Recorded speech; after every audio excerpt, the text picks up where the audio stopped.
Top officials from the Communist Party of China will gather this month in Beijing for their much-delayed third plenary session. Traditionally, it's an occasion to set out the country's economic strategies for the next 5 to 10 years. And this plenary comes as the Chinese economy faces external and internal challenges. To give us a preview of what to expect at the upcoming plenum is the Post-China News editor, Jun Mai, in Beijing. Jun, can you start off by telling us what is China's third plenum and who will be taking part in this meeting? Generally speaking, the plenum is where the Communist Party, the ruling party of China, makes its key decisions on a wide range of policy areas and present them to the party elite and to the public in China.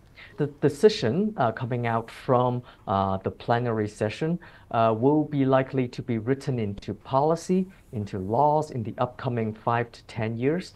So the third plenum is basically speaking, it's a very important gathering where leaders of the Communist Party stamp down the basic direction of the country in a lot of ways.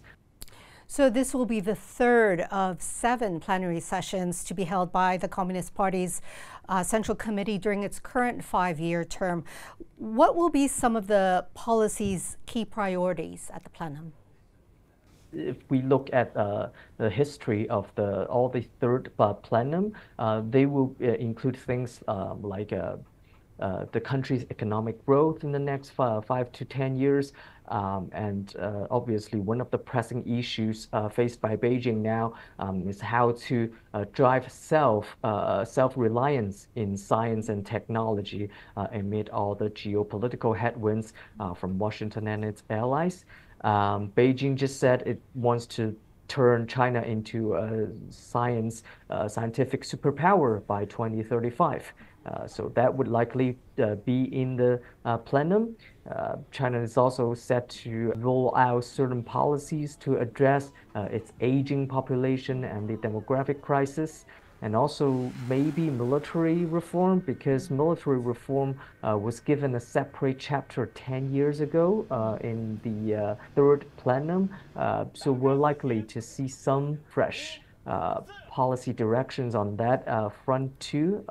And because we're only 3 years to go before the PLA, People's Liberation Army, sees its centenary, which is 27.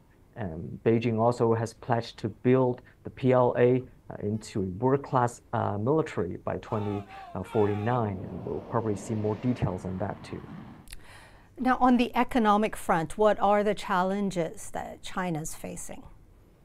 I think the biggest challenge right now is how to rebuild confidence. Beijing has repeatedly said it's open for business, but it looks like the international business community is not yet fully convinced as they see conflicting priorities in Beijing between sometimes welcoming foreign businesses and upholding national security. It says it wants to stabilize growth, create job opportunities, but it also said it wants to restructure the Chinese economy to what Beijing sees as a more healthy form of economy. It also has to do with the confidence domestically among China's own private sector. Beijing has said many times it wants to protect the interest, but what we see in the past few years in the real estate sector, home tutoring industry, and regulatory storms in the gaming industry and the internet industry is not yet very assuring. So that's why we're seeing a lot of layoffs in many major companies, and more layoffs might be on the way.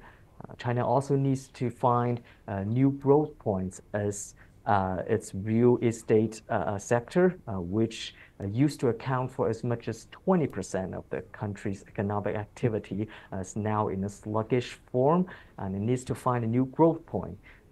But we're looking into potential sectors like consumptions, and they don't really look very promising so far. and not to mention external risks Beijing is facing right now. Washington's small yard, high fence, restrictions placed on China's technology sector. EU just started its subsidy investigations against Chinese EVs. And domestically also needs to deal with this demographic crisis and the mounting local government debts. There'll be some notable people missing at this plenum after they were removed from their posts. Who are they? The most prominent are China's former defense minister Li Shangfu, who was dismissed last year, and the other one is China's former foreign minister Qin Gang. Just weeks before the third plenum, which was about 2 weeks ago, China finally confirmed these anti-corruption probes into 2 of its former defense ministers, including Li Shangfu and Wei Fenghe. So that might mean that we may see some sort of conclusion or decision to be endorsed during the plenary session, because this is also a venue to show a party solidarity. But if we look at the case of Qin Gang, that looks a little bit different, because Qin Gang was dismissed even before Li Shangfu was last year, and the party still has not yet reviewed any progress of investigation into his case, if there is any. Beijing also said Qin Gang so-called resigned from his position of the National People's Congress seats, which means they might give him a little bit more leniency compared to Li Shangfu. So given that we have seen sweeping policy changes in past third-party plenums, are we likely to see the same thing happening at this plenum? I think the short answer is no, because but this year is rather different. It's already the 3rd term of President Xi Jinping's presidential term and his term as a general secretary, the leadership of the party. And it does not look like China has the same amount of political factions and same level of political competition within the party that we saw in the past decades. So most likely we will see some sort of a continuation of the policies and strategies that were announced in the past 10 years, orchestrated by President Xi Jinping himself and his colleagues, and also frequently asked question is whether we will see some sort of a major stimulus package to be announced during the 3rd plenum, and that does not look likely either, because Premier Li Qiang just said a week ago that he compared Chinese economy into a patient, a sick man during the pandemic. But he believed the most fundamental thing to fix all these issues in Chinese economy is to balance the short-term and long-term priorities. So he said that China is not suitable for the injection of strong medicine right now, and he used this analogy to traditional Chinese medicine, which is called keeping the roots healthy. So I don't think we will see a lot of dramatic changes in the upcoming session. All right, Jun Mai, thank you so much for your insights. To find out more about China's third-party plenum, please visit scmp.com.